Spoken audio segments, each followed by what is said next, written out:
Москвада кирди чыкты маселесин ойлонуп жаткан мекендештер үчүн ишенимдүү, көп жылдык тажрыйбасы бар айдоочуларды сунуштайбыз. Унаалар күн сайын жолго чыгат. Сизди чарчатпай алып барып келүү үчүн бардык шарттар түзүлгөн. Жолго чыгарда чорнуйдан текшеребиз. Өзүбүз без пересадка алып кирип чыгабыз. Кыргызстан мусулмандарынын Аалымдар кеңеши Палестина боюнча билдирүү таратты. Бул тууралуу бүгүн 6 ноябрда муфтияттан билдиришти.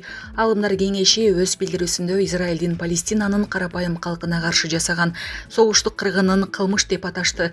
Ошондой эле социалдык тармактарда тарап жаткан ар кандай чакырыктарга азгырылбай, алыс болууга чакырды.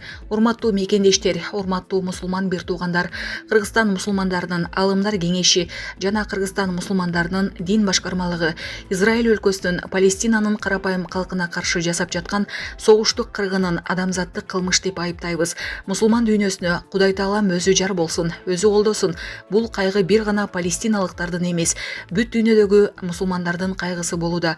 Болуп жаткан согуштун ырайымсыздыгын дүйнө элдери айыптап, тезирээк токтотууну талап кылышууда. Биз Кыргызстан өлкөсү географиялык жактан алыс жайгашканыбызга байланыштуу моралдык жана материалдык жардамыбызды берүүнү туура деп чечтик. Ошондуктан эл чогулган жерлерде, мечит медреселерде жума намазга келген жамааттар менен жада калса ар бир мусулмандын жеке ибадаттарында Палестина эли үчүн дуа кылууга чакырабыз. Эң негизгиси материалдык жардам көрсөтүү шариятыбыздын учурдагы абалга карата мойнубузга жүктөгөн талабы болуп саналат. Урматтуу кыргызстандыктар, Палестина калкына карата жарыяланган каргашалуу согушка байланыштуу соц тармактарда ар кандай чакырыктар жайылып жатат. Аталган чакырыктарды аалымдарыбыз иликтеп чыгышты.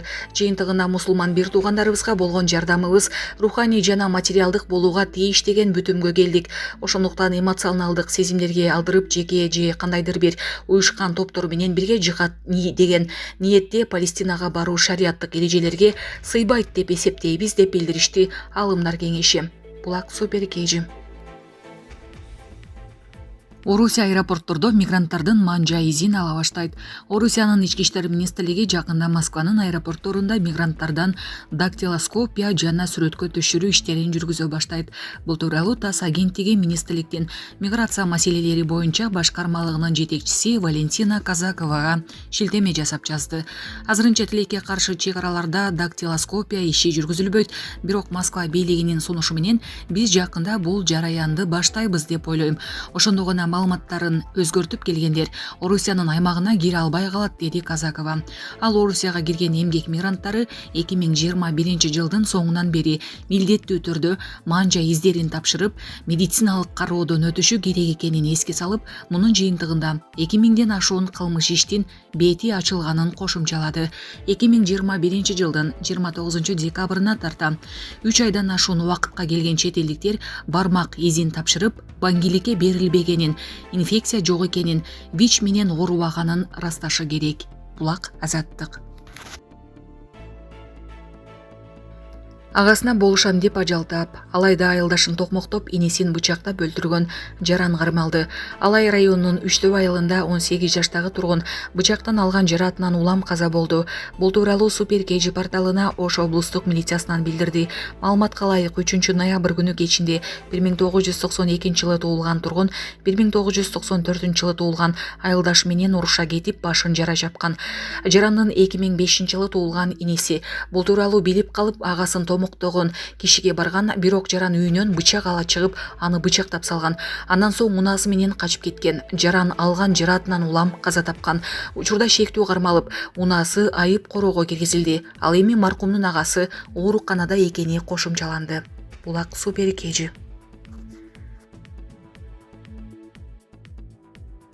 Умдем клиникасы тиш ооруларын дарылоо жана тиш салуу кызматын көрсөтөт. Стоматология заманбап техникалык каражаттар жана материалдар менен камсыздалган. Жогорку даражадагы стоматологтор өз ишинин сапатына кепилдик беришет жана төмөндөгү кызмат көрсөтөт. Хирургиялык стоматология, тиштерди реставрация кылабыз. Кандай гана оор абалдагы тиш болсо да оорутпай алып салабыз. Жулабыз. Тиштерди кесипкөй чеберчиликте гигиеналык тазалоодон өткөрөбүз. Брекет системабыз да бар. Тиштерди имплантациялайбыз. жасайбыз, которобуз. Протездөө, металлокерамика, цирконий, алтын жана башка түрлөрдү колдонуу менен сиз каалаган сапатта тиштериңиздерди оңдоп түзөп, салып жана тазалап беребиз. Көңүл буруңуздар, биздин жайкы жеңилдетүүдөн пайдаланыңыздар. Эгер сиз алдын ала жазылып келсеңиз, сизге 500 рубль арзандатуу каралган. Шашылыңыздар, биз сиздерди күтөбүз. Биздин дарек Москва шаары, метро Нахимовский проспект, Сибашская көчөсү 7, корпус 2, метрого жакын жайгашкан.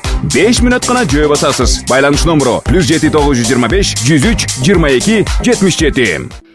Орусиянын президенти Владимир Путин 2024 март айында өтүүчү президенттик шайлоого катышууну чечти.